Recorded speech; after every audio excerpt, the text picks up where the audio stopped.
आप देख रहे हैं हल्ला बोल, आपके साथ मैं हूं अंजना ओम कश्यप। राहुल के बाद पर पॉलिटिक्स वॉर 2 शुरू हो चुका है। कांग्रेस के नेता ने मोदी सरकार पर लॉकडाउन फेल होने का आरोप लगाया। लगातार दूसरे दिन बीजेपी ने पलटवार किया। आज मोर्चा संभाला कानून मंत्री रविशंकर प्रसाद ने। उन्होंने राहुल गांधी पर नेगेटिविटी फैलाने का आरोप लगाया। लॉकडाउन को लेकर चल रही लड़ाई के बीच लॉकडाउन बढ़ाने की संभावना भी जताई जा रही है। सभी खास मेहमान आज इस हल्ला बोल के स्पेशल एपिसोड में हमारे साथ जुड़ने के लिए तैयार हो गए हैं। इन सब के पास चलेंगे चर्चा करने के लिए, लेकिन उससे पहले ये रिपोर्ट।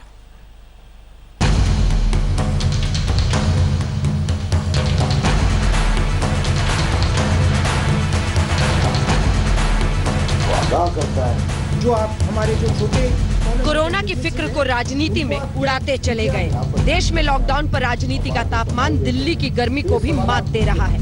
बीते दिन कोरोना और लॉकडाउन पर राहुल ने सरकार को चुनौती दी थी। आज सरकार की तरफ से मोर्चा संभाला कानून मंत्री रविशंकर प्रसाद ने और चुन चुन कर राहुल के आरोपों का जवाब दिया।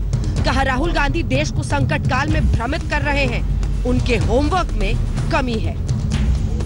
60 दिन हो गए तो आई थिंक प्रधानमंत्री हिमसेल्फ विल एक्सेप्ट। प्रधानमंत्री को देश को बताना पड़ेगा कि आगे क्या करना है, तो प्रधानमंत्री को अग्रेसिवली फ्रंट फुट पे फिर से आना पड़ेगा। माननीय प्रधानमंत्री नरेंद्र मोदी जी ने जो हिम्मत दिखाई है, जो देश को नेतृत्व दिया है, जो पूरे देश को एक साथ जोड़कर काम करने की कोशिश की है, उसका यह फायदा है। Mister Rahul Gandhi, the prime minister Narendra Modi is playing from the front foot. Lockdown का जो लक्ष्य है वो प्राप्त नहीं हुआ। प्रधानमंत्री ने कहा था 21 दिन में लॉकडाउन कोरोना को हरा देगा। कोरोना तो बढ़ता जा रहा है। आप कहते हैं लॉकडाउन कोई सोल्यूशन नहीं है, तो अपने मुख्यमंत्री को नहीं समझाते हैं आप, या वो आपकी बात नहीं सुनते हैं, या आपकी बात में इतना हल्कापन है कि उसको वजन नहीं देते।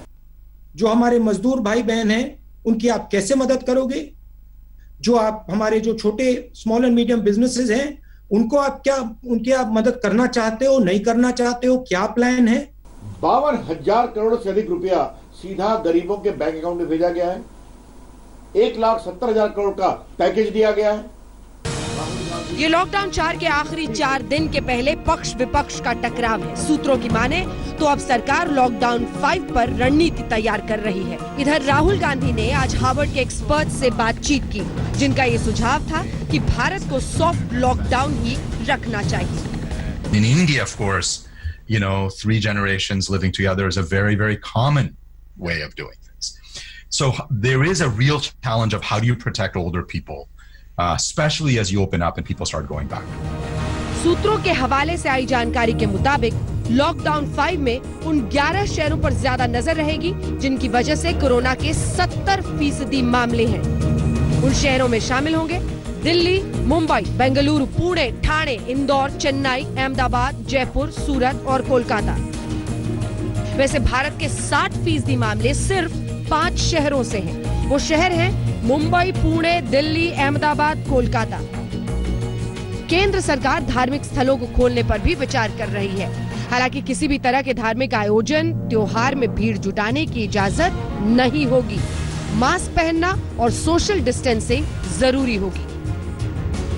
कर्नाटक सरकार ने आज ही ऐलान कर दिया है कि 1 जून से धार्मिक स्थल राज्य में खुलेंगे। कुछ रियायतें और शामिल की जा सकती हैं। उन इलाकों में जहां कंटेनमेंट जोन नहीं है, वहां सैलून के बाद जिम भी खोलने की इजाजत मिल सकती है। स्कूल, कॉलेज, मॉल और सिनेमा हॉल खोलने की इजाजत नहीं मिलेगी। शादी में 50 और मृत्यु पर 20 यानी सीमित लोगों को ही शामिल होने की इजाजत मिलेगी। यानी कुल मिलाकर 2 सप्ताह के लिए लॉकडाउन 5 कुछ और रियायतों के साथ जारी रहेगा। क्या खुलेगा क्या नहीं, इसके लिए थोड़ा इंतजार करना होगा, लेकिन सियासत का जोश हाई है। और इसी मुद्दे पर चर्चा के लिए आइए चर्चा की शुरुआत करते हैं। परिचय आपका खास मेहमानों के साथ कराते हैं। जीवीएल नरसिम्हा राव, भारतीय जनता पार्टी के राज्यसभा सांसद, राष्ट्रीय प्रवक्ता हमारे साथ जुड़ गए हैं। मोहसिन रजा साहब, जो कि मंत्री हैं उत्तर प्रदेश सरकार में, ये दोनों टीम बीजेपी का मोर्चा संभालेंगे। और हमारे साथ पवन खेड़ा जी, राष्ट्रीय प्रवक्ता, नेता कांग्रेस पार्टी के जुड़ गए। माजिद मेमन साहब, जाने माने वरिष्ठ वकील, लेकिन यहां पर उनकी भूमिका है प्रवक्ता एनसीपी के नेता के तौर पर। आइए चर्चा की शुरुआत करें। इससे पहले मैं आप सभी को उन 4 बिंदुओं के बारे में सुना देती हूं, क्योंकि आज पवन खेड़ा जी इन 4 बिंदुओं पर ही कानून मंत्री ने मोर्चा खोला राहुल गांधी के खिलाफ। पहले सुन लीजिए। अब थोड़ा मैं राहुल गांधी के बारे में विस्तार से बताना चाहता हूं। देश का संकल्प उन्होंने कैसे कमजोर करने की कोशिश की, इसको 4 खंडों में मैं रख रहा हूं। Spreading negativity, working against the nation during crisis, तीसरा हंग्री फॉर फॉल्स क्रेडिट, चौथा से one thing does something else, और 5वां है मिस इन्फॉर्मेशन और फेक न्यूज। तो इन मुद्दों पर उन्होंने घेरा है, इसीलिए पवन खेड़ा जी के साथ शुरुआत करते हुए जल्दी से मोर्चा संभालिए और ये बताइए, राहुल गांधी पर आज हमला बोला है बीजेपी ने, कहा है वो फेक न्यूज फैला रहे हैं, देश को भ्रमित कर रहे हैं, गुमराह कर रहे हैं, कोरोना पर, लॉकडाउन पर, मजदूरों पर। आपका जवाब? मुझे नहीं लगता इसमें कोई जवाब भी बनता है अंजना जी, क्योंकि आज जरूरत है हम सब मिलकर हमला बोलें उस परिस्थिति पर जो आज मुजफ्फरपुर के स्टेशन पर आपने देखी। दिल दहला देने वाली चित्रण था। एक बच्चा अपनी मृत मां को जगाने की कोशिश कर रहा हो और इधर देश का कानून मंत्री जो उसी प्रदेश से आता है इस तरह की हल्की बात करे। मुझे नहीं लगता इस हल्की बात का मैं कोई जवाब देना उचित समझूंगा। रही बात राहुल गांधी की या किसी भी विपक्षी नेता की, आज जो स्थिति है आपने मार्च से देखा, लगातार कांग्रेस पार्टी के तमाम नेता, सोनिया जी हों, जयराम रमेश हों, चिदम्बरम साहब, सब ने चिट्ठी लिखकर अपने अपने सुझाव दिए और वो सुझावों में कुछ सुझाव प्रधानमंत्री जी, काश की ये स्थिति भी नहीं आती पहले ही, क्योंकि सरकार चला रहे हैं, आपके पास तमाम आला अफसर हैं, एक्सपर्ट्स हैं, आपको कोई जरूरत नहीं थी हमारी, लेकिन फिर भी आपको सुझाव आपने माने हमारे, उसके लिए हम आपको बहुत ज्यादा धन्यवाद देना चाहते हैं। आपने अनुकंपा रखी अपनी। लेकिन आज जो स्थिति है उसको देखकर अगर कोई प्रश्न पूछता है आपसे कि आपने सोचा कि सिर्फ लॉकडाउन कर देंगे और हल निकल आएगा, तो राहुल गांधी पहले भी बोले एक प्रेस कॉन्फ्रेंस, इससे पहले वाली प्रेस कॉन्फ्रेंस, कि सिर्फ lockdown, just lockdown is not the answer. लेकिन प्रधानमंत्री जी ने तो आकर देश को बोला, और प्रधानमंत्री जब कुछ कहते हैं उनकी बात को सब गंभीरता से सुनते हैं, क्योंकि वो देश के प्रधानमंत्री हैं, भारत के प्रधानमंत्री, कि 21 दिन की लड़ाई है, हम सफल होंगे। हम पूरी उम्मीद लगाए बैठे हैं कि प्रधानमंत्री के जो एफर्ट्स हैं वो सफल हो। हम सब चाहते हैं सफल हो, क्योंकि देश यही चाहता है, हम भी यही चाहते हैं कि सफल होना चाहिए। एक भी व्यक्ति अगर आज सड़क पर दिखता है तो हम सबको दुख होता है, भारत की आत्मा रोती है। लेकिन ऐसे में अगर विपक्ष प्रश्न भी ना पूछे आपसे, तो आप एक काम करिए, आज करवा दीजिए अंजना जी, देश पर बड़ी कृपा होगी। आज जीवीएल साहब के माध्यम से या रविशंकर प्रसाद जी के माध्यम से आप ये आदेश जारी करा दीजिए कि इस सरकार से अगले 6 महीने तक कोई भी प्रश्न पूछना अलाउड नहीं है, अनुमति नहीं है उसकी। हम चुप हो जाएंगे, हम प्रश्न पूछना बंद कर देंगे, प्रश्न पूछना बंद कर दें। हम विपक्ष में हैं, प्रश्न पूछेंगे जब तक आप इमरजेंसी नहीं घोषित कर देते, विपक्ष का मुंह बंद नहीं कर देते, तब तक तो हम पूछेंगे, क्योंकि हमारा फर्ज है, हमारा अधिकार है, जीवीएल साहब जवाब देंगे। ठीक है खेड़ा साहब, जीवीएल साहब आप प्रश्नों के उत्तर दीजिए, प्रश्न पूछने वाले को चुप मत करवाइए, यही अनुमति, यही आपसे हमारी गुजारिश है। अंजना जी, कल राहुल गांधी फ्रंट फुट पर खेल रहे थे, और क्योंकि उन्होंने इस भाषा का जिक्र किया, मैं ही उसी भाषा पे बोल रहा हूं। और आज कांग्रेस के प्रवक्ता बैकफुट पर खेल रहे हैं। क्या राहुल गांधी क्लीन बॉल हो गए फ्रंट फुट पर खेल कर? कल सवाल सुझाना, बिल्कुल सवाल उठाना, क्रिटिसाइज करना भी आपका अधिकार है, जब लेकिन आपकी क्रिटिसिज्म वास्तविकता के आधार पर नहीं है, ये केवल काल्पनिक है, राजनीति से प्रेरित है। हम भी सवाल उठाएंगे, हम आपकी जो अनफेयर क्रिटिसिज्म को हम उसको उजागर करेंगे, देश के सामने रखेंगे। राहुल गांधी जी के जितने भी बयान हैं सारे गलत बयानी हैं, मैं उनको आपको प्रस्तुत करता हूं आंकड़ों के साथ। कांग्रेस पार्टी, अंजना जी, ये बहुत दिलचस्प वाला आंकड़ा है। कांग्रेस और यूपीए सरकार इस देश में 22% जनता रहने वाले राज्यों की देखभाल करती है, वहां शासन चलाती है। 22% देश की जनता कांग्रेस और यूपीए शासित राज्यों में है। लेकिन जो कोरोना है आज भारत में, जो कोरोना की एक्टिव केसेस हैं, ये है 48%, मतलब देश के आधे केसेस यूपीए रूल स्टेट्स में है। लगभग 46% जो मृत्यु हुई है कोरोना की, वो भी कांग्रेस यूपीए शासित राज्यों में हुई। क्या मैं इस बात से ये कहूं कि कांग्रेस के कारण कोरोना होती है या कांग्रेस लापरवाही करती है इसलिए कांग्रेस शासित राज्यों में ज्यादा लोग कोरोना के कारण मृत्यु के आड़ में आ रहे हैं? क्या यह कहना सही होगा? क्या राहुल गांधी के लिए एक्सेप्टेबल रहेगा? और झूठा बयान राहुल गांधी का कि भारत में बहुत केसेस बढ़ रहे हैं, विश्व में घट रहे हैं, बिल्कुल झूठा है।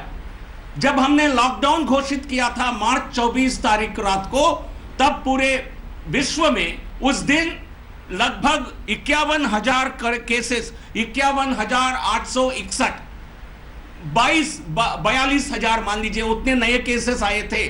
पिछले 7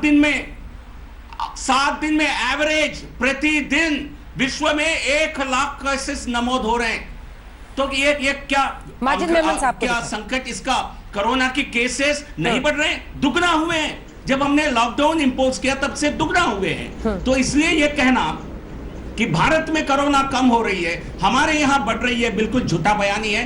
हमने सही टाइम पर हमने लॉकडाउन इंपोज किया था, ठीक है, और इसलिए हमारी सबसे कम मुझे बोलने दीजिए। अभी तो एक स्टडी ये कंफ्यूज हो गए हैं, 78 थोड़ा सा बदहवास हो गए हैं। एक साथ जवाब दीजिएगा, एक साथ जवाब दीजिएगा, ठीक है, एक साथ जवाब दीजिएगा। एक बार माजिद मेमन साहब से कमेंट में ले लूं। माजिद मेमन साहब, वो आंकड़े पेश कर रहे हैं कि यूपीए शासित राज्यों में, कांग्रेस शासित राज्यों में क्या परिस्थिति है और बीजेपी शासित राज्यों में क्या है। कह रहे हैं देश को उन्होंने लॉकडाउन से बचाया है। राहुल गांधी कह रहे हैं लॉकडाउन फेल हो गया है। महाराष्ट्र सबसे आगे था लॉकडाउन डिक्लेयर करने में। क्या माने हम? आप किधर खड़े हैं? देखिए, राव साहब के इस बयान पर मुझे हैरत हो रही है। क्या वो ये कहना की कोशिश कर रहे हैं कि कोरोना वायरस तलाश करता है कि कहाँ कांग्रेस का सरकार है और कहाँ बीजेपी की सरकार है?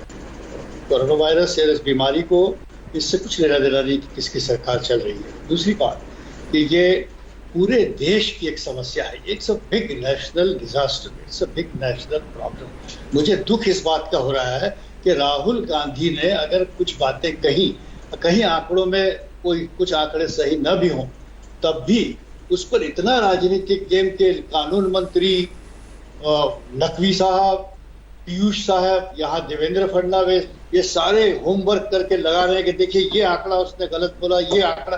अरे भैया, इतना समय जो आप राहुल गांधी की गलतियों को ढूंढने में लगाए, बजाय उसके अगर कोई पॉजिटिव कोरोना के लिए सुझाव लेकर आते, आप तो खुद सत्ता में बैठे हैं, तो बेहतर होता देश के लिए, जनता के लिए। पहली बात। दूसरी बात, देखिए, लॉकडाउन से किसी को कोई प्रधानमंत्री ने जो अगर अच्छे काम किए हैं तो हमने हमेशा उसकी सराहना की है और हम आज भी करेंगे।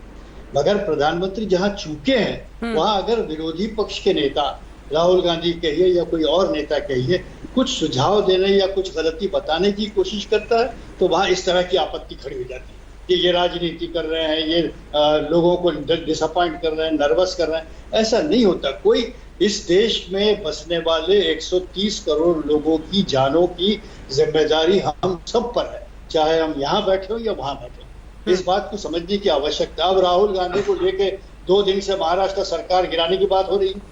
क्या तमाशा है? मेरी समझ में नहीं आता कि राजनीति कौन खेल रहा है। राहुल गांधी क्या राजनीति खेल रहे हैं? वो कह रहे हैं कि प्रधानमंत्री ने जब लॉकडाउन का घोषणा की तो कहा 21 दिन में हम इस कर को नीचे लाएंगे, और वो 21 दिन में कर नीचे नहीं लाया। मैं समझता हूं कि ठीक है, राहुल गांधी का फैक्चुअली बयान ये सही है, मगर you can't blame Narendra Modi for that.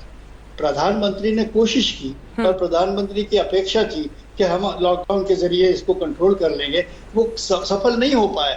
तो अगर हम ये कहते हैं कि प्रधानमंत्री सफल नहीं हो पाए तो हम आपके दुश्मन हो गए, ये बहुत गलत तरीका है। अप्रोच सारा गलत है। भारतीय जनता पार्टी के सभी मित्रों से हाथ जोड़ के मैं कहता हूं कि हम सबको मिलकर कोई रास्ता निकालना। एक और बहुत मैं राव साहब से सवाल पूछना चाहूंगा। आप इतनी वकालत और इतनी हिमायत कर रहे हैं मोदी सरकार के कार्य की, और राहुल ने जो कहा कि लॉकडाउन फेल हुआ, मैं उस पर थोड़ा सी रोशनी डालना चाहता हूँ।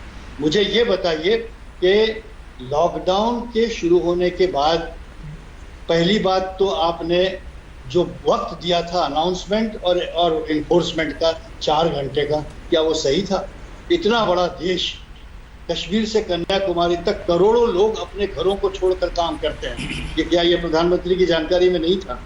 उन लोगों को कुछ समय नहीं देना चाहिए था कि हम 4 दिन बाद से लॉकडाउन करेंगे देश ठप हो जाएगा, यातायात बंद हो जाएगी, आप एक जगह फंस जाएंगे। आपको कहीं जाना आना हो तो चले जाएं, कुछ पैसे लाके रखने हो गरीबों को तो लाके रख लें। ये सफिशिएंट नोटिस नहीं दिया गया, ये हमारी एक पहली शिकायत है। दूसरी हमारी शिकायत ये है कि आपने लॉकडाउन की शुरुआत जो 25 मार्च से की है वो विलम्ब से की है। आपको मार्च के पहले हफ्ते में ही करना चाहिए था। हमने राज्यसभा में पार्लियामेंट में ये बात कही थी कि बजट सेशन को बंद करें आप, ये बड़ी महाबीमारी जो आ रही है, हमने देखा जनवरी फरवरी में चल रहा था, इतना बड़ा शो ट्रम्प को बुला के फरवरी में किया गया, उससे पोस्टपोन करना चाहिए था। मार्च में पार्लियामेंट को अपने कुछ छोटे बिलों को पास कराने के चक्कर में उसको नहीं रोकना, वो भी गलत हुआ और हमने विलम्ब कर दिया लॉकडाउन को लागू करने में। ये थोड़ी सी कहीं कहीं हमारी कमजोरियां जरूर हुई है। रेल के बारे में रेल मंत्री आज बड़े गर्व से कहना इतनी रेलें छोड़े हमने।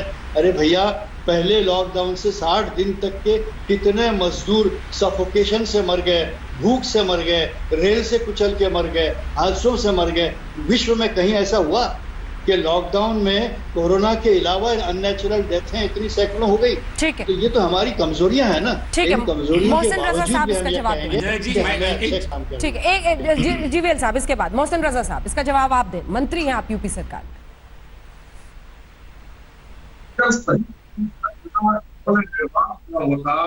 शासित प्रदेशों ने उन श्रमिक भाइयों के लिए, कामगारों के लिए तो शायद ये स्थिति नहीं आती। आज मैं बताना चाहता हूं कि आदरणीय योगी जी ने उत्तर प्रदेश में पिछले जब से ट्रेनें चली हैं, स्पेशल ट्रेन चली, उनको सबसे ज्यादा मांगा उन्होंने, सबसे ज्यादा श्रमिक हमारे राज्य में आए और उनको क्वारंटाइन किया, उनको सहायता राशि दी, उनको राशन दिया, उनको राशन देकर उनके घर वापस भेजा है और उनके लिए आगे की व्यवस्था क्या हो उसकी भी तैयारी कर दी है कि ताकि उन्हें अब कहीं और अगर ना जाना पड़ेगा तो हमारे पास एमएसएमई की 90 लाख इकाइयां हैं जिनके तहत हम उनको समाजित करेंगे, उन्हें काम भी देंगे। और दूसरी बात मैं माजिद मेनन साहब को भी बताना चाहता हूँ, उन्होंने भी तारीफ करी है। और कांग्रेस की जो परेशानी है वो ये है अंजना, क्योंकि आज हमारे देश का नाम खासकर के पूरे विश्व में आदरणीय मोदी जी की प्रशंसा हो रही है। कोरोना के विरुद्ध जिस तरह से उन्होंने एक्शन लिया उसको लेकर उनकी जो प्रशंसा है वो पचा नहीं पा रही है कांग्रेस, इसलिए अनर्गल बातें कर रही है। जीबीएल ने भी बहुत अच्छे से सारी बातें विस्तार से रख दी हैं। ये बैकफुट पर उनके प्रवक्ता भी बेचारे परेशान हैं, वो क्या करें। ये 3 मालिकान है कांग्रेस के, यही नहीं तय कर पा रहे हैं। पहले तो कंफ्यूज है तीनों, चाहे वो प्रियंका जी हो, चाहे वो सोनिया जी हो और चाहे राहुल जी हो। पहले ये तय कर लें बोलना क्या है। होता क्या है कि कोई कुछ बोल देता है, कोई कुछ बोल देता है, उसके बाद इनके प्रवक्ता बैकफुट पर चले जाते हैं बेचारे। तो इस वक्त काम करने की जरूरत है। आप अपने को खुद मत गिरवाइए, बेवजह के लिए कांग्रेस एक्सपोज होती नजर आ रही है। पवन खेड़ा जी, अब दोनों की ही बात का जवाब दीजिए। बहुत अच्छा, मेरे को आपने अपनी ही बातों में आप बार-बार घिर जा रहे हैं, ये आरोप है राहुल गांधी। कोई नहीं घिर रहा, ना हम बात करने में कोई रुचि रखते हैं क्योंकि अभी काम करने का समय है। राहुल गांधी ने तो जब आपको चेतावनी दी थी जीवीएल नरसिम्हा, पहले तो बात ये समझ लीजिएगा जीवीएल नरसिम्हा जी, विपक्ष की शराफत को उसकी मजबूरी मत समझा करिए। ये हमारा एक गहना है, हमारी शराफत, ये हमारी कोई बेड़ियां नहीं है, ये पहले समझ लीजिएगा। तो बैकफुट फ्रंट फुट तो मैं अभी आपको सिखा देता हूं अगले 3 मिनट में, ठीक है? सुन लीजिए। अगर ये नमस्ते ट्रंप के चक्कर में आप लालच में नहीं पड़े होते कि ट्रंप को घुमाना है वहां स्टेडियम में, तो आप 1 महीना पहले जाग जाते। जब राहुल गांधी आपको जगाने की चेष्टा कर रहे थे, आप गहरी नींद में थे क्योंकि आपको तो ट्रंप दिख रहे थे, आपको तो भीड़ दिख रही थी क्योंकि आपको वहां स्टेडियम में भरना था। अहमदाबाद की हालत जाके पूछिए। बैकफुट मैं दिखाता हूं आपको क्या होता है बैकफुट। जब आपको नरेगा के लिए राहुल गांधी ने और सोनिया गांधी ने बोला कि नरेगा खोल दीजिए, पैसे देना शुरू करिए, तब आपको होश आया कि नरेगा भी है कुछ, जिसको आप गालियां देते थे सुबह से शाम तक कि नरेगा बहुत बड़ी विफलता है, अब उसी नरेगा का सहारा लेकर बैठे हो। आज रविशंकर प्रसाद आकर झूठ बोल रहे हैं कि 5 मीटिंग्स हुई है मुख्यमंत्रियों से। काश कि जब हम मांग कर रहे थे विपक्ष से और मुख्यमंत्रियों से मीटिंग करो, तब आप मध्य प्रदेश की सरकार गिराने में मशगूल थे। अरे ये कोई नोटबंदी का निर्णय है कि 8 बजे आए, ताली बजाई, बोला 12 बजे बंद। लोगों की जिंदगी के साथ खेल रहे हो आप, शर्म नहीं आती आपको? जाती है ट्रेन गोरखपुर पहुंच जाती राउरकेला और यहां आकर बहस कर रहे हो। भारतीय जनता पार्टी को तो अपने प्रवक्ताओं को भेजना बंद कर देना चाहिए। शर्म के मारे आपको बाहर नहीं निकलना चाहिए, और बाहर निकलो तो माफी मांगिए पहले मजदूरों से। यहां आकर सबसे पहले डिबेट शुरू करो तो माफी मांगकर शुरू किया करो मजदूरों से। इस देश के मजदूरों पर जो आपने कहर बरपाया है, शर्म नहीं आती आपको? आंखों में आंखें डाल करके बात करने की हिम्मत नहीं होनी चाहिए आपकी इन मजदूरों के साथ, जहां वोट लेने चले जाते हो इनसे। वोट लेने के वक्त नहीं आदा था और आप एक डबल रोटी और हरी मिर्च देकर उनको ट्रेन में बैठा देते हो। जो ट्रेन 40 घंटे में पहुंचनी चाहिए वो 4-4 दिन में पहुंच रही है और अलग गलत जगह जा रही है। इस देश में 70 साल में ये कभी नहीं देखा है कि रेल जाती कहीं और है, पहुंची कहीं और है। शर्म आनी चाहिए ऐसे रेल मंत्री को। तो आज इस्तीफा देना चाहिए। आज वो नजारा देखकर कि बच्चा अपनी मरी हुई मां को जगाने की कोशिश कर रहा है। यहाँ जीवीएल आंकड़े दिखा रहे हो मुझे। जब 5 लोग मरे थे तब भी कहते थे स्थिति बहुत अच्छी थी। अब इन मोहसिन जी की बारी नहीं है। मोहसिन जी की बारी जब आएगी तब बात करेंगे। जब 5 लोग मर रहे थे तब भी स्थिति बहुत अच्छी थी। जब 5000 लोग मर रहे तब भी स्थिति बहुत अच्छी है। बेवकूफ समझते हो आप, मूर्ख समझते हो इस देश को। जीवीएल जारी करें। अरे बीच में मत बोलिए, बीच में मत बोलिए, इसको चुप कराइए। ये बदतमीजी नहीं बर्दाश्त होती, इनको चुप कराइए, नहीं तो मैं भी बीच में बोलूंगा। अंजना जी इनको कहिए बैठक पर ही रहेंगे। नहीं, बारी बारी से, हर कोई बारी बारी से बोले, बारी बारी से बोले। मोहसिन जी मैं फौरन इसके बाद आऊंगी, क्योंकि जीवीएल जी से उन्होंने डायरेक्ट सवाल पूछा है, पर जीवीएल साहब जवाब दें। अभी मेरी बात नहीं खत्म हुई। अच्छा, अभी नहीं खत्म हुई है, ठीक है। देखिए अब आपने ललकारा था, इसमें मेरी कोई गलती नहीं है जीवीएल साहब, आप ही ने ललकारा था। फ्रैंकफर्ट पर जब खेड़ा साहब आते हैं तो बहुत मुश्किल होता है। ठीक है, इनको पूरी कीजिए। क्योंकि अंजना जी इनकी असली तेवर यही है।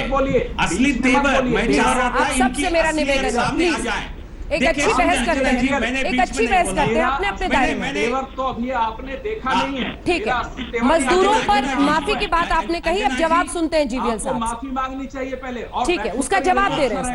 वो जवाब तो सोनिया देखना भी नहीं चाहता है। माफी देश को आप पर भरोसा भी नहीं है।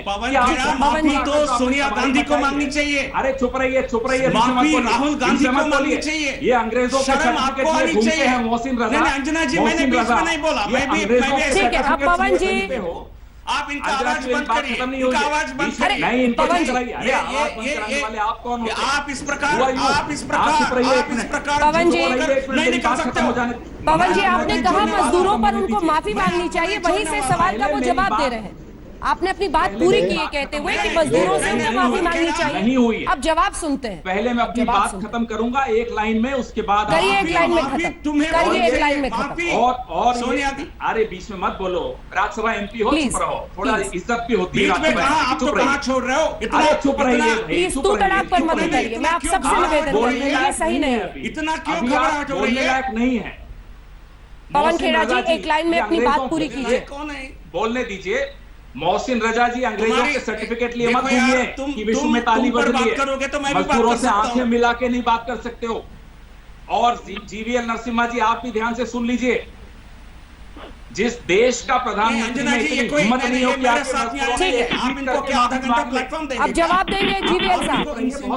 नहीं, अब जीवीएल साहब जवाब देंगे, प्लीज पवन जी। फ्रंट पर आके नुकसान पहुंचाया ना देश को। आप अंजना जी आप जीवीएल आप प्रोग्राम में आप देखिए, इन्होंने 4 मिनट बोला है। आप मुझे 4 मिनट का समय नहीं देंगे तो आप मेरे साथ अन्याय कर रही है। पहला सुन लीजिए, शर्म कांग्रेस पार्टी को होनी चाहिए। माफी सोनिया गांधी को मांगनी चाहिए, राहुल गांधी को मांगनी चाहिए, प्रियंका वाड्रा को मांगनी चाहिए। क्योंकि जो झूठा नाटक किया था सबको किराया भरने का, किसी का किराया नहीं भरा। कांग्रेस के सरकार जब श्रमिक ट्रेन, हमने 3000 ट्रेन चलाए, उसमें आधा से ज्यादा केवल उत्तर प्रदेश ने लिया है। आपकी सरकार कहां थी? छत्तीसगढ़, राजस्थान, पंजाब की सरकार स्पेशल ट्रेन में अपने राज्य में अपने श्रमिकों को आने नहीं दिया है। आपको शर्म आनी चाहिए। केवल नाटक करके 1000 बसेस देने की बात कहती है प्रियंका वाड्रा, और जाकर के वहां ऑटो या स्कूटर या अनरजिस्टर्ड बसेस को दिया जाता है। ये शर्म कांग्रेस पार्टी को आनी चाहिए। और आप अपने प्रदेशों में संक्रमण को नहीं रोक सकते हैं, आप केवल हमारे ऊपर झूठे आरोप लगा सकते हैं। राहुल गांधी ने जो गलत बयानी किया है कल, राहुल गांधी को देश के सामने माफी मांगनी पड़ेगी, नहीं तो आपको नहीं छोड़ेंगे। आपकी मातृभूमि इटली में क्या हाल हुआ, आप चाहते थे भारत में यह हाल हो? आपने कुछ जो सर्वेस प्रचुरित किया है, जो कुछ एस्टिमेट्स, प्रोजेक्शंस आपने जो प्रचुरित किया है, जिसमें कहा गया भारत में 12 करोड़ लोग संक्रमित होंगे, 1 करोड़ लोग मरेंगे। यह प्रधानमंत्री मोदी जी के लॉकडाउन के कारण हमने इसको रोका। प्रधानमंत्री मोदी जी के निर्णय के कारण इसमें सभी सरकारों ने सहयोग दिया है। आपको यदि हिम्मत है तो बताओ, हमारे सरकार जहां हम सत्ता में है, हम 1 साल तक लॉकडाउन में रहेंगे। अब बोलो, ये झूठे बयान करके नाटक करने नहीं निकलो। टेलीविजन पर आते हो, हिम्मत है तो जी अब बोले, तर्कों पर बात करो, करो, लेकिन यहाँ आकर के नाटक करके नहीं है। आप नाटक करके, राहुल गांधी एक नाटक करते हैं, आप आकर के दूसरी नाटक करते हैं। आप दोनों को एक सेकंड जवाब दीजिएगा। आप दोनों एक सेकंड, बस एक रिमाइंडर बीच में दे दूं, एक रिमाइंडर बीच में दे दूं। देखिए, कोरोना से पूरा देश लड़ रहा है, मरने वालों का आंकड़ा भी देश में बढ़ रहा है। आप उनसे कहते हैं शर्म करने को, वो आपसे कहते हैं शर्म करने को। ना आपके शर्म से, ना आपकी माफी से कोरोना भागेगा, ना मजदूरों की समस्या। इसलिए थोड़ी गंभीरता से तू तड़ाक की भाषा को दरकिनार करके ये सोचिए कि पूरा देश आपको इस वक्त सुन रहा है और फिर अपनी बात कहिए। पवन खेड़ा जी। अंजना जी, आपका शो सबसे ज्यादा रिस्पांस मेरे पास आपके शो के बाद आता है। मैं इस शो की गंभीरता को समझता हूं, उम्मीद करता हूं जीवीएल जी भी समझेंगे। आज हिमाचल प्रदेश के भाजपा अध्यक्ष को इस्तीफा क्यों देना पड़ा, जरा इनसे जवाब दिलवा दीजिए। पीपीई घोटाले में लिप्त, चलिए तो एक उदाहरण दिया, आज का ये जवाब नहीं दे पाएंगे। गुजरात के मुख्यमंत्री रूपाणी जी, किसका वेंटिलेटर, जो कि वेंटिलेटर भी नहीं था, क्या बेचने निकले थे? कौन है वीरानी परिवार? क्या संबंध है इसके नरेंद्र मोदी जी से कि इतनी मजबूरी है कि लोगों के जिंदगी के साथ आप खिलवाड़ करते हो? और सिविल हॉस्पिटल अहमदाबाद में जहां आपने ये मशीन लगाई, झूठ बोलकर मुख्यमंत्री जी ने झूठ बोला कि ये वेंटिलेटर है, वो तो वेंटिलेटर भी नहीं निकला, लोग मर रहे हैं वहां। शर्म नहीं आती आपको? हमें बोल रहे हो कि हम पूछ भी क्यों रहे हैं? कौन से आंकड़े हैं, जरा बताइए ना। आप टेस्ट होने नहीं देते, टेस्टिंग किट में घपला, वेंटिलेटर में घपला, पीपीई किट में घपला। अंजना जी, नालेबाजों की सरकारें हैं। अंजना जी, हिमाचल के, पहले जवाब दिलवाइए अंजना जी। हिमाचल के अध्यक्ष को, बीजेपी के अध्यक्ष को, अंजना जी मैं जवाब देना पड़ा? अंजना जी, क्या भ्रष्टाचार था बताइए? नहीं देखिए, पड़ा आज क्या भ्रष्टाचार? अंजना जी, अरे शर्म करो। अंजना जी, ये इनके पास कोई तर्क नहीं है। सर, शर्म करो जैसी भाषा देखिए, शोभा नहीं। शर्म तो करनी पड़ेगी, शर्म तो आनी चाहिए, क्यों नहीं आनी चाहिए? अरे हमें कहें, वो तो हमें तो पिछले 6 साल से कहने दीजिए, हमें कोई दिक्कत नहीं। अंजना जी, मेरे बेशर्म है, इनको रोकिए, नहीं तो मैं आगे नहीं बोलने दूंगा इनको। अरे क्या नहीं तो नहीं, आप इनको रोकिए। देखिए, सबसे ज्यादा भ्रष्टाचार, सबसे ज्यादा भ्रष्टाचार करने वाले कांग्रेस पार्टी, हिमाचल सबसे ज्यादा भ्रष्टाचार करने वाली कांग्रेस पार्टी। आप देखिए अंजना जी, आप इनको आप नहीं रोक रहे हैं, आप नहीं रोक रहे हैं। बोला है, उसका जवाब वो देंगे, अगर नहीं मिलेगा तो मैं उनसे पूछूंगी। एक सेकंड, पवन खेड़ा प्लीज। एक सेकंड, मैं मान गया, बिल्कुल मान गया। अंजना जी, ये क्या पवन खेड़ा का शो है? क्या वो स्पॉन्सर है इस शो का? ये पवन खेड़ा स्पॉन्सर कर रहे हैं क्या इस प्रोग्राम का? क्या वो कैसे डिसाइड कर सकते हैं कितने बार वो बोलेंगे? जब तक नहीं, क्या पवन खेड़ा स्पॉन्सर कर रहे हैं? शब्द नहीं बोलने देंगे अब हम भी। पवन खेड़ा नहीं, पहले सोनिया गांधी, राहुल गांधी, प्रियंका वाड्रा को माफी मांगने के लिए कह दो। मांगिए प्रधानमंत्री, पहले उनसे माफी मांगने के लिए कह दो, बाद में सवाल पूछो। अभी सवाल पूछने का कोई अधिकार नहीं है आपके पास। नहीं, अंजना जी आप बोलिए इनको, थोड़ा आप इनको पवन खेड़ा जी, अंजना जी, ऐसे लोग नहीं समझ पाएंगे। ये नहीं चाहते हैं लोग जानकारी ले। पवन जी, सवाल आपका अटक गया है। एक ही सवाल आप पूछ रहे हैं, उसका जवाब मैं लेती हूँ। से माफी मंगवाइए, हिमाचल के अध्यक्ष, हिमाचल के अध्यक्ष को। नहीं, माफी तो सबको मांगनी पड़ेगी, केंद्र सरकार को भी, राज्य सरकारों को भी, हर किसी को मांगनी होगी, हर सियासतदान को मांगनी होगी जिसने ऐसे वक्त पर पॉलिटिक्स उठा रखी है। नहीं, एक सेकंड सर प्लीज। देखिए, पॉलिटिक्स कोई गलत नहीं होती। नहीं, पॉलिटिक्स गलत नहीं होती है। वीरानी के लिए उठाते हो, पीपीई में घपला करने के लिए करते हो पॉलिटिक्स। ये केवल डिबेट को खराब लेकिन अगर किसी राज्य सरकार को, पवन जी एक सेकंड, पवन जी, राहुल गांधी, अगर किसी राज्य सरकार को ट्रेनों की लिस्ट के लिए मजदूरों की लिस्ट मांगी जाए, वो कहे कि हम 125 ट्रेन चाहते हैं, फिर वो 40 ट्रेनों की लिस्ट क्यों देता है? ये जवाब राज्य सरकार को भी देनी होगी। आपकी तैयारी नहीं थी और आप आरोप के साथ तैयार हो गए। माजिद भाई दें, उससे पहले तो मैं जवाब देता हूँ। ट्रेनें जब इनसे मांगी जाती है, अंजना जी, क्या 1 to 1 हो रहा है क्या? 40 क्या हम भी हैं डिबेट में? 20 कैंसिल कर देते हैं आखिर में। मजदूरों की जिंदगी क्या मजाक है? नहीं, यही तो हम भी कह रहे हैं, मजाक नहीं है तो उसका मजाक मत बनाइए ना सर। लिस्ट तैयार रखिए। अगर 125 ट्रेन मांगे तो 125 ट्रेनों की लिस्ट बना के रखते।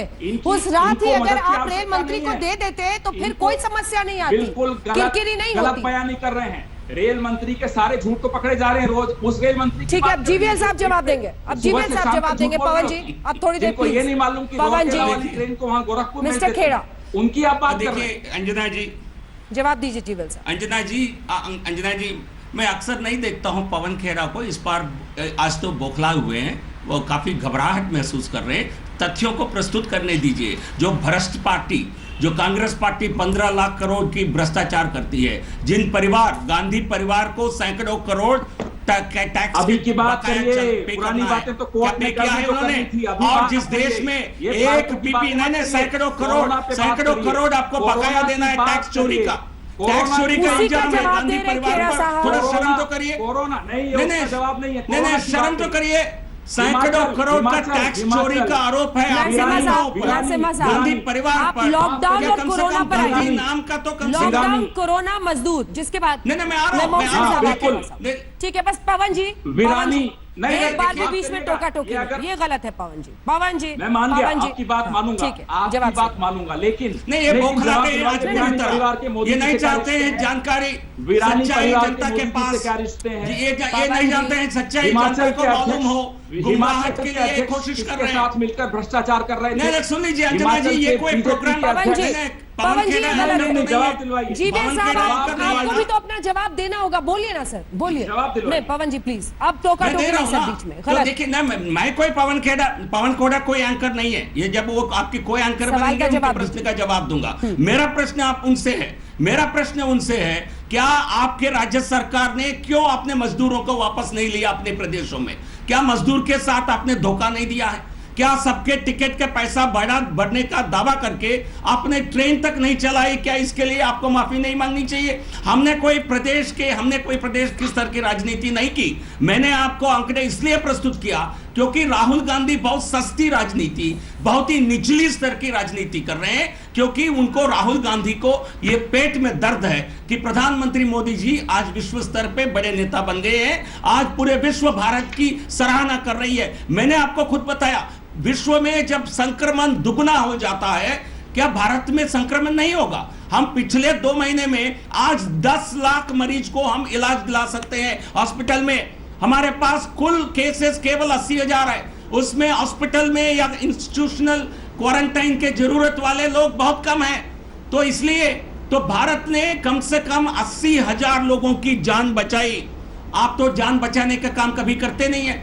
ये इंदिरा गांधी के समय से लेकर कांग्रेस के सरकारों के समय, अब ये अगर इस तरह की बात में होगी तो हजारों लोग मौत के लिए, और मैंने 1974 में अंजना जी एक आंकड़ा प्रस्तुत करता हूँ, पूरा कर लेने दीजिए, मैं आपसे जवाब लूंगी। पवन जी अगर मैं जवाब नहीं लूंगी तब गलत है ना, आप उनको बोल लेने दीजिए। इन्होंने जवाब दिया, बात पूरी कर लेने जवाब दिया, आप ईमानदारी से बताइए। अंजना जी इन्होंने जवाब दिया, अंजना जी हिमाचल का जवाब दिया। मैं बता रहा हूँ आपको, 1974 में पूरा बोलने दिया था। अंजना जी का इतिहास बताएंगे? नहीं माफ करिएगा अंजना जी, 74 का इतिहास बताएंगे कांग्रेस ने क्या हाल किया। देखिए बड़ी खबर आ रही है, सबकी आवाज नीचे कीजिए। बड़ी खबर आ रही है, एक सेकंड एक नई खबर आ रही है, और इसमें बिहार के उप मुख्यमंत्री सुशील मोदी वो क्या कह रहे हैं, लॉकडाउन के दौरान कोटा में फंसे छात्रों के ट्रेन को तब तक नहीं खुलने दिया जब तक बिहार सरकार ने 1 करोड़ रुपए नहीं दिए। ये आरोप पवन खेड़ा जी, उप मुख्यमंत्री सुशील कुमार मोदी लगा रहे हैं। जल्दी से एक छोटी सी प्रतिक्रिया इस पर आपकी, क्योंकि मुझे लगता है आप शो में हैं, आपको भी जानकारी नहीं होगी, इसलिए थोड़ा आपको जानकारी पहले लेनी पड़ेगी। बिल्कुल कोई बात नहीं, बिल्कुल कोई बात नहीं। पहली बात तो पहले भी इनके एक साथी Sambit Patra fake news pedal करते हुए पकड़े गए जब उन्होंने चेक दिखाने की कोशिश की। वो चेक 5 मई का था, जबकि किस्सा 17-18 अप्रैल को खत्म हो चुका था कोटा वाला। तो इनकी बातों पर तो मैं भरोसा करूंगा नहीं, वो कोई भी मोदी, सुशील मोदी भले कौन हो। सरकार बोल रही है, हम जो भी बयान देते हैं हमारे प्रवक्ता किट पीपीई, पहले आप बताओ ना, बच्चों के ट्रैवल के लिए पैसा लेने वाली कांग्रेस सरकार को शर्म करना चाहिए, नहीं करना चाहिए? क्या अशोक गहलोत को शर्म, अशोक गहलोत को शर्म होना चाहिए, नहीं होना चाहिए? अशोक गहलोत को माफी मांगनी चाहिए, नहीं मांगनी चाहिए? पहले ये बताओ। मोदी जी तारीफ कर रहे हैं अशोक गहलोत, बच्चों के लिए शर्म आनी चाहिए, बच्चों के लिए पैसा मांगना कर रहे हैं अशोक और गहलोत की। बिहार सरकार से, यूपी सरकार से पैसा वसूल करना क्या है? गलत था? नहीं गलत था? पहले बताओ ना, मिल जाएगा, मत करो। क्या सोनिया गांधी इसके लिए माफी नहीं मांगेगी? क्या सोनिया जी माफी नहीं मांगेगी इसके लिए? सुन लो भाई, सुन लो, बहुत बोल दिया, आप सुन लो। ठीक है, अब एक बार मोहसिन रजा के पास मुझे जाने दीजिए। मोहसिन रजा पानी साहब, पी लो। नहीं, मोहसिन सुन रजा लीजिए एक साहब। मिनट। अशोक गहलोत की तो तारीफ नरेंद्र मोदी जी ने की है, यहाँ बैठकर अशोक गहलोत जी को क्यों गाली दे रहे हो आप? नहीं, पहले माफी मांग के बाद में तारीफ की बात करो। पहले माफी मांगिए ना मोदी जी से। ना, बच्चों के लिए आप यूपी सरकार से, मध्य प्रदेश, यूपी सरकार से, बिहार सरकार से पैसा वसूलते हैं। एक कॉन्ट्रैक्टर की तरह काम करती है तुम्हारी कांग्रेस पार्टी। मोहसिन रजा साहब, कांग्रेस सरकार प्रियंका गांधी ने जो दलाल की तरह 1000 काम बसों करती को है। फ्री देने का प्रस्ताव रखा था, वहां से एक जबरदस्त विवाद यूपी सरकार और कांग्रेस में छिड़ गई थी। राजस्थान भी कहीं ना कहीं मामले में आ गया, क्योंकि बसें वहीं से प्रोवाइड की जा रही थी, उसी बॉर्डर से आ रही थी। इस वक्त परिस्थिति यह है कि मजदूरों के लिए बसें हो नहीं पा रही हैं, ट्रेनें हो नहीं पा रही हैं, रोज अभी भी मजदूर अलग अलग जगहों पर फंसे हुए हैं, और ये पॉलिटिक्स उस तरह से चल रही है। ये आम व्यक्ति जो अभी टीवी पे ये देख रहा होगा इस बहस को, वो क्या तय कर पाएगा कि कौन सच बोल रहा है, कौन झूठ बोल रहा है? वो तो बस देख रहा है कि कुछ हो नहीं रहा। देखिए अंजना, कांग्रेस का चरित्र इस लॉकडाउन के दौरान, इस महामारी के दौरान फिर एक बार सबके सामने आया। कथनी और करनी में क्या फर्क है? मैं राजस्थान से ही शुरू होता हूँ। राजस्थान से हमारे बच्चे उत्तर प्रदेश के जो वहां पढ़ रहे थे कोटा में, जब वो वापस आए और इन्होंने बसों का ड्रामा किया, बसों के ड्रामे में ये फेल हो गई कांग्रेस। यहाँ पर बसों की लिस्ट भेजी, वहां स्कूटर निकलने लगी, वहां इन्होंने इस तरह का ड्रामा किया, एक्सपोज हुए, तो इन्होंने हमारे खिसियानी बिल्ली खंबा नोचने वाली बात भी इन्होंने बिल भेज दिया उत्तर प्रदेश सरकार को कि आप हमें उन बच्चों का बिल दीजिए जो कोटा से छात्र आप लेकर गए हैं। राजस्थान सरकार ने भेजा है। और एक तरफ कहते हैं कि आप पैसा दीजिए लोगों को, तो इनका दोहरा चरित्र तो सबके सामने आया, और वो पेमेंट आदरणीय योगी जी ने करवा दिया। और मैं दूसरी बात कहना चाहता हूँ, शर्म करना चाहिए कांग्रेस के लोगों को। ये बात नहीं कर सकते गरीबों की कभी, क्योंकि इनके प्रधानमंत्री अपने कपड़े पेरिस में धुलवाया करते थे। ये गरीबों की बात करेंगे? इन्होंने सरेआम सड़कों पर सिखों को, अंजना जी, इस तरह के भाषण सुनवाने बैठा रखा है आपने हम सबको। इन्होंने नसबंदी कराई सरेआम। कोरोना पे बात कर रहे हैं ना, तो कोरोना पे रहिए ना। गरीबों की, गरीब अपनी दुकानें मजदूर छोड़कर कोरोना का क्या लेना देना है? उनकी नसबंदी कराई कांग्रेस ने। अरे किस मुंह से बात करेगी कांग्रेस? इससे कोरोना का क्या लेना देना है?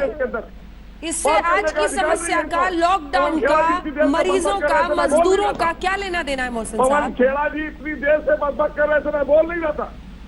हाँ तो आज ये कैसी भाषा पर है? उनको घेरिए ना, ये कैसी भाषा है? आज पर घेरिए ना, राज्य सरकारों की भूमिका पर घेरिए माफ ना। करिए, ये कैसी भाषा थी अंजना जी? बकबक। मोहसिन जी, ये कैसी भाषा आप परमिशन दे मोहसिन रही जी, हैं? मौजूदा ये अनुमति परिस्थिति में आपकी आप है? यूपी सरकार में मंत्री हैं, नहीं, हमने नहीं, आपको नहीं, इसलिए नहीं, बुलाया नहीं, कि नहीं, थोड़ी रोशनी अंजना सामने आए जी, कि आखिर क्यों इस अंजना तरह से जी, इस तरह से कशमकश की स्थिति अंजना जी, बनी हुई है? राजस्थान अंजना सरकार जी, वर्सेस एक यूपी मिनट, सरकार। एक सेकंड, अंजना जी, नहीं अंजना जी, ये अनुमति आपने एक बार मोहसिन साहब को ले लें, एक बार मोहसिन। नहीं, इस तरह की बात करने की जिम्मेदारी, ये आपकी जिम्मेदारी है। जिस तरह की भाषा नहीं, मैंने उनको टोक दिया है, मैंने कह दिया है कि इससे मरीजों का कोई लेना देना नहीं है। वापस बहस करें, गुमराह मत कीजिए।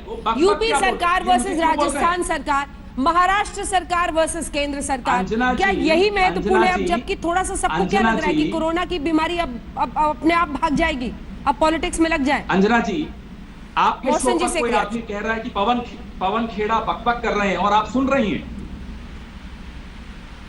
आपके शो पर इस तरह की भाषा, इस तरह की बदजुबानी हो रही है और आप सुन शुरू रही से हैं। यही आप सभी ये तो एक दूसरे गलत को बात कह रहे हैं, है। कोई भी किसी को कह रहा है, ये गलत है। मैं आप सबसे, मैंने इसीलिए बहस रोककर, पवन जी, ये शब्द नहीं होगा। मैंने इसीलिए बहस को रोककर आप सबसे विनती की थी कि पर्सनल रिमार्क्स मत कीजिए एक दूसरे इस तरह पर। की बदजुबानी स्तर गिरता है, नहीं अंजना जी, ऐसे नहीं स्तर होगा। गिरता है। लगातार मैं देख रहा हूँ पवन जी को। पवन जी, आप लगातार बोल रहे हैं सर। पवन जी, ये गलत है। इनको कहिए इस तरह की टॉपिक पर आइए प्लीज। आप सभी एक बार फिर से सबकी आवाज नीचे कीजिए। देखिए, आप सबसे मेरा फिर से निवेदन है, पर्सनल अटैक मत कीजिए एक दूसरे पर। मोहसिन रजा साहब, क्या यूपी सरकार वर्सेस राजस्थान सरकार, केंद्र सरकार वर्सेस महाराष्ट्र सरकार, इससे आगे बढ़ पाएंगे हम? आज की स्थिति पर बहस कीजिए मोहसिन साहब। देखिए, हमने आपको पहले भी बताया, मैंने कोई बात असंसदीय नहीं कही और ना मैं कहता हूं, लेकिन मैंने सिर्फ इसलिए थोड़ा सा मेरा लाउड हुआ मैं कि पवन जी बिल्कुल नहीं मान रहे, अपने असत्य बातों को थोपना चाहते हैं। जो सत्य बातें, जो आज आदरणीय मोदी जी की प्रशंसा भारतीय जनता पार्टी की सरकार की दुनिया में प्रशंसा हो रही है, वो पच नहीं पा रही है। इसलिए उत्तर प्रदेश में आदरणीय योगी जी ने जो काम किए हैं वो पच मोहसिन जी, नहीं अब पा जरा रहे मेरे हैं। सवाल का भी इसलिए जवाब यहाँ दे पर दीजिए। प्रियंका जी आ जाती हैं, वहां पर राहुल जी वहां परेशान हो जाते हैं, वहां सोनिया जी परेशान हो जाती हैं। और परेशानी किसको हो रही है? इन लोगों की राजनीति में सबसे ज्यादा गरीब परेशान हो रहा है, जिसकी चिंता भारतीय जनता पार्टी की सरकारें कर रही हैं हर राज्य में। और मैंने कहा आपसे कि मैं अपने हमारे राज्य में आदरणीय योगी जी ने इतने लोगों को बुलाया और उनको क्वारंटाइन किया, उनको सहायता राशि दी, राशन दिया और राशन देकर उन्हें घर भेजा, उनके आगे की व्यवस्था कर रहे हैं। आखिर ये काम और हमारे जो राज्य हैं जहां पर कांग्रेस की सरकारें हैं उन्हें भी इतना बड़ा दिल करके मजदूरों के साथ में, श्रमिकों के साथ में खड़ा होना चाहिए ना। आप तो अब मैं बोलूं? लग गए। ठीक है, अब इसका जवाब दीजिए अंजना जी, पवन आपकी अनुमति हो? मजदूरों पर, अंजना श्रमिकों जी। पर। हाँ बिल्कुल अंजना जी, हमारी सिर्फ गुजारिश शुरू से बार बार और फिर कह रहे हैं, यही लॉकडाउन 5-6 दिन पहले लॉकडाउन के आप मुख्यमंत्रियों से बात कर लेते तो शायद मजदूरों को सड़क पर नहीं जाना पड़ता। आप उनके कल के भोजन, इस महीने के किराए और मिडिल क्लास के ईएमआई, रेंट, छोटे दुकानदारों, किसी के बारे में आपने बिना सोचे समझे जो काम किया है उस पर तो हम प्रश्न उठाएंगे। आप अंग्रेजों के सर्टिफिकेट लिए जीवीएल भी घूमते रहे, मोहसिन साहब भी घूमते रहे, देखो अंग्रेजों से सर्टिफिकेट मिल गया, तो ये इनकी पुरानी पवन आदत जी, है, हमेशा अंग्रेजों लेकिन के मेरे सर्टिफिकेट सवाल लिए का घूमे। जवाब आप मुझे बात कल से नहीं दे आज- पा रहे। नहीं, एक काउंटर क्वेश्चन है पवन जी, सवाल का आप जवाब ये बताइए मुझे, पवन तो जी, फिर सवाल का महाराष्ट्र जवाब सरकार ने, दीजिए, सवाल का एक जवाब नहीं दे रहे हैं आप। सेकंड, महाराष्ट्र आप सरकार बिल्कुल जवाब। या कुछ अन्य सरकारों ने लॉकडाउन जब तक प्रधानमंत्री ने इसका अनाउंस जवाब नहीं मैं किया उसके दूंगा, पहले ही दूंगा। लगा दिया था। दिल्ली सरकार ने भी मैं उसके फिर पहले दे रहा लगा हूं दिया इसका था। जवाब। तो फिर तो इसका ये जवाब सरकारें मैं भी फिर दे जिम्मेदार रहा हूं। हैं कि आपने कम वक्त दिया गरीबों को पैसा इकट्ठा करने के लिए, आपने गरीबों को कम अब वक्त मैं दिया आपको- अब कहीं आप- से कहीं जाने के लिए। अब मैं आपको मेरे अब मैं सवाल का आपको जवाब दीजिए, लॉकडाउन लागू बिल्कुल, करने आप ही का के सही सवाल। तरीका आपने क्यों नहीं अपनाया? बिल्कुल आपको ही सवाल का, आपके सवाल का जवाब आपको दे रहा हूं। राजस्थान में आप नरेगा के रिकॉर्ड्स देखिए, छत्तीसगढ़ में आप नरेगा के रिकॉर्ड्स देखिए, क्या प्लानिंग थी, किस तरह से वो नरेगा खोला गया। बीच में ना बोले। नंबर 2, जब केंद्र ने लॉकडाउन, पूरे राष्ट्रव्यापी लॉकडाउन लगाया तो तमाम अधिकार केंद्र के एनडीएमए के तहत अपने हाथ में ले लिए, डिजास्टर मैनेजमेंट एक्ट के तहत अपने हाथ में ले लिए। उसके बाद आप राज्यों को नहीं कह सकते कि आपने ये क्यों नहीं किया, आपने वो क्यों नहीं किया। तमाम अधिकार केंद्र के अपने हाथ में एनडीएमए के तहत थे। तो प्रधानमंत्री ये तय कर लेंगे कि राजस्थान में गोगुंदा बंद रहेगा और अब बंद रहने की ये परिभाषा रहेगी, तो उसमें अशोक गहलोत कुछ नहीं कर पाएंगे, क्योंकि प्रधानमंत्री जी के हाथ में असीमित पावर होते हैं जब एनडीएमए लागू हो चुका होता है। इसलिए जब हम ये कहते हैं कि आपको पहले मुख्यमंत्रियों से बात करनी चाहिए थी, तो सोच समझ कर कहते हैं। अगर आप कर लेते तो आज इतने लोग मरते नहीं। इन लोगों की जो जान गई है, कुछ लोगों के हाथ खून से रंगे हुए हैं। पीयूष गोयल जी जो झूठ बोलते हैं, आपने रेल का मेरे से एक प्रश्न पूछा अंजना जी, मैं उसका भी जवाब दे देता हूं। ये भी एक झूठ है कि इन्होंने रात को 2 बजे ट्वीट, जरूर 2 बजे किया होगा, ये तो सुबह से शाम तक ट्वीट करते हैं, इसलिए छोड़िए इनकी बात। ट्रेन आपने तब भेजी, आपके पास तो कोई काम ही नहीं बचा है। जब हमने लिस्ट भेजी 100 की, आप भेजेंगे 40, अचानक 20 कैंसिल कर देंगे, भगदड़ मच जाएगी, स्टेशन पर भीड़ इकट्ठी हो जाएगी मजदूरों की। ये आपकी प्लानिंग है। आपने रेलवे मिनिस्टर का तो आपने पूरा लेखा जोखा, जन्मपत्री सब आपके सामने। ठीक है, जीवीएल साहब को अब जवाब देने दीजिए। आपने दोनों इश्यूज पे जवाब दे दिया, वक्त की कमी है सर, वक्त का ब्रेक का हो रहा है। जीवीएल साहब जरूर। अच्छा देखिए अंजना जी, मैंने बीच में इनके बीच में नहीं बोला। मैं उम्मीद रखता हूं इतना मर्यादा वो भी रखेंगे। किस पार्टी के हाथों में मजदूर की खून है, यदि, क्योंकि इस भाषा का प्रयोग उन्होंने किया, मैं जवाब देना चाहता हूं। महाराष्ट्र सरकार ने लापरवाही के कारण ट्रेन के पटरी पर चलने वाले 17 लोगों की या 17 या 16 हमारे मजदूर भाइयों की मृत्यु हुई है, क्योंकि वहां सरकार ने प्रबंधन नहीं किया था। स्पेशल ट्रेन के लिए उनको बस में ले जाना था, ये ले नहीं गए, उसको मजबूर किए पैदल चलने के लिए रेल पटरी पर। और जो मृत्यु उत्तर प्रदेश में 24 लोगों की हुई औरैया डिस्ट्रिक्ट में, वो भी राजस्थान सरकार के लापरवाही के कारण हुआ है। वहां जो बस में आ रहे थे मजदूर, उनको जबरदस्ती उनको ट्रक में बिठाकर भेजने का ये पाप यदि किसी ने किया है तो अशोक गहलोत ने किया है। वक्त बहुत कम है, सिर्फ एक लाइन में दोनों से ले पाऊंगी। जल्दी से आपसे शुरुआत करते हुए जीवीएल साहब, चूंकि आपकी बात काटी थी, प्लीज जल्दी से संक्षिप्त में। नहीं अंजना जी, बिल्कुल भारतीय जनता पार्टी कोई राजनीति नहीं करना चाहती है। सभी सरकारों के साथ मिलकर माननीय प्रधानमंत्री जी एक वो तो कह रहे हैं महाराष्ट्र सरकार आप गिरा रहे हैं, वास्तविकता में एक स्पिरिट दिया है। महाराष्ट्र सरकार गिराने में लगे। ये राहुल गांधी, ये सवाल आप पवन खेड़ा जी से पूछे, क्योंकि राहुल गांधी अपने हाथ और पैर पीछे खींच रहे। तो यदि राहुल गांधी नहीं चाहते सरकार बने रहे, राहुल गांधी ने तो कहा था कि वो वहां फैसले ले लेती कांग्रेस पार्टी। इस पे नहीं, उन्होंने जो कहना था स्पष्ट तौर पे कल रात को कुछ मीडिया वालों को भी बता दिया कि क्या कहा था, इसलिए उस पे चर्चा भी नहीं हो रही। अभी चर्चा जिस पे हो रही है, इनका सुशील मोदी का भी झूठ पकड़ा गया, वो भी बिल्कुल गलत बयानी है। जो हमारे परिवहन मंत्री उन्होंने बिल्कुल टिप्पणी कर जवाब दे दिया है कि एक पैसा उन छात्रों से नहीं लिया गया कि उनकी ट्रेन रोक दी, बिल्कुल गलत। और वक्त हमें इतने की इजाजत देता है, आप दोनों से माफी, क्योंकि ये बहस लंबी चल सकती थी। बहुत बहुत धन्यवाद आपका हमारे साथ हल्ला बोल में शामिल होने के लिए। देखते रहिए आज तक। नमस्कार, मैं हूं अंजना ओम कश्यप। हमें उम्मीद है ये वीडियो आपको पसंद आया होगा। लेटेस्ट खबरों के लिए यूं ही देखते रहिए आज तक, और इस वीडियो के पसंद आने पर लाइक, शेयर एंड सब्सक्राइब करना ना भूलें।